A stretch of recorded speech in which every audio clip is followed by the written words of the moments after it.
Maître Simon Kakak, pourquoi le journaliste n'est pas protégé, ne sont pas protégés au regard de tout ce qui se passe, de tout ce qui est dit?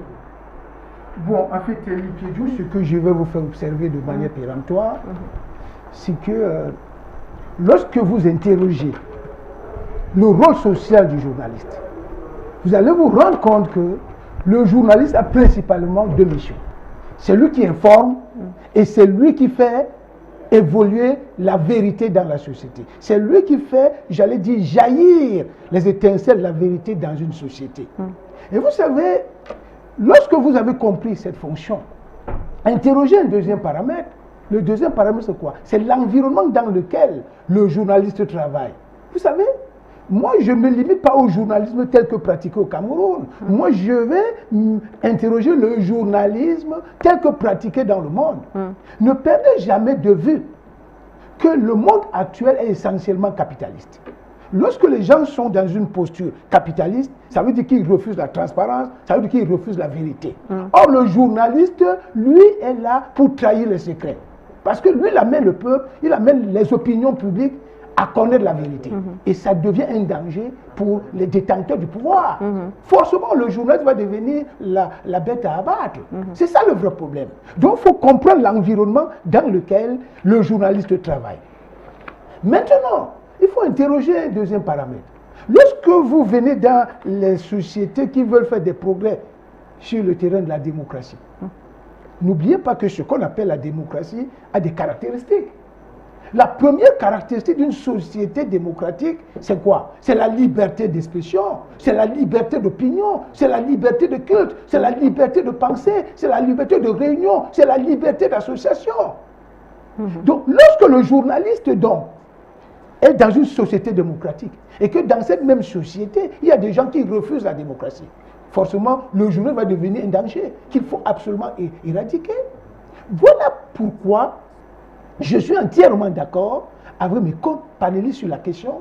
Le métier de journaliste, d'ailleurs, comme le métier d'avocat, ça je vous le dis, la main sur le cœur et sur la forme de mon serment, c'est des métiers dangereux aujourd'hui dans des sociétés qui ne veulent pas évoluer sur le terrain de la démocratie.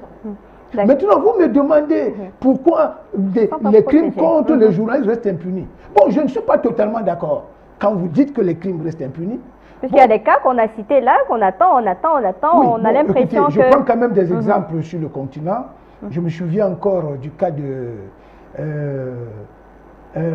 Christian Baldespeger, en fait, qu'on appelait Jean Hélène, parce que beaucoup de gens ne savent pas que Jean Hélène, c'était un sobriquet, qui avait été assassiné en Côte d'Ivoire le 21 octobre 2003. C'est quelqu'un que j'ai eu le privilège de côtoyer à Abidjan. Il a été assassiné en 2003 et je peux vous dire que son meurtrier a été condamné à 17 ans d'emprisonnement.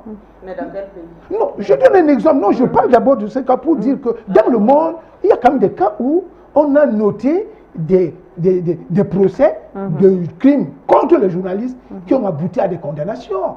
Il y a le cas de Norbert Zongo qui est en train d'évoluer avec des blocages, mais ça évolue quand même. Maintenant, pour Ghislaine Dupont et autres, jusqu'aujourd'hui. Non, mais sauf que Ghislaine Dupont, là, on a remis ça d'actualité, hein. C'est revenu le procès. C'est revenu, mais sauf que, bon, vous voyez là également, bon, c'est des gens qui ont été... Mais ici, pour ne pas aller sur lui, ici au Cameroun, on a des cas, nous, on est sur... Oui, justement, on est sur place et on a besoin de savoir pourquoi c'est compliqué ici. La profession de journaliste, c'est une profession universelle. Hein? Oui. Parce que ce que vous faites comme travail, ça ne se limite pas au Cameroun. Hein? C'est vrai, mais on est dans ce pays. Pour revenir dans le contexte camerounais, je ne peux pas dire, pour revenir sur le cas qui vous intéresse, je ne peux pas dire que la justice n'est pas en train d'être faite. Je suis de ceux qui croient que la justice sera faite dans ce dossier. D'ailleurs, pour une première fois, c'est des cas comme nous n'avons pas. Les présumés auteurs, je dis présumés, je ne sais pas bien la présomption. Oui, parce que c'est encore en cours, oui. Vous comprenez? Oui. Ils sont en détention préventive. Ils sont en détention provisoire. Parce qu'il y a un tollé général la aussi. justice est en train d'être faite. Moi, je ne suis pas là pour faire le procès de ceux qui font ce procès. Permettez-moi cette redondance. Mais je dis ceci, j'ai la conviction que la justice sera faite dans ce dossier. Il y a d'autres cas aussi, hein, qu'on a jusqu'à présent, on attend, on ne sait pas. Tout à l'heure, je vous ai dit à l'oreille de mon propos, que ce qui caractérise le travail du journaliste, c'est que l'environnement dans lequel il travaille, c'est d'abord un environnement complexe. Parce que lorsqu'il y a un crime qui est commis, c'est des situations tellement difficiles qu'il est très difficile, permettez-moi cette tautologie, de faire la vérité. Donc aujourd'hui, je pense que Marion a dit quelque chose de très pertinent tout à l'heure. Le journaliste a été protégé dans sa source d'information, parce que ça c'est quelque chose de sacré chez vous. Le journaliste ne peut pas être obligé à dévoiler ses sources d'information, cette protection.